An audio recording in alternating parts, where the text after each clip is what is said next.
In today's video, we're going to be looking at how we can change our Windows Update settings to make sure that our operating system updates when it's right for us.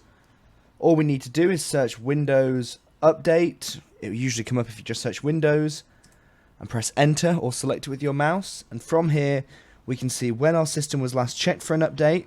We can also check manually if we need to. However, I'm pretty sure my system is up to date.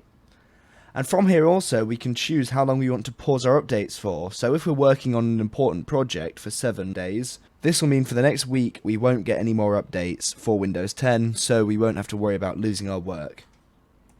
We can also change our active hours, so if our computer knows when we're active, it'll know when it can update.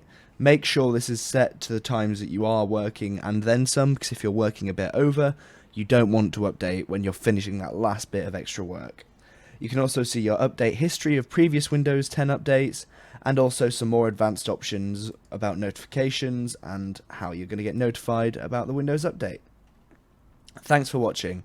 Visit Kazzicom.com for more information on IT support, cloud solutions, Office 365 and many more services.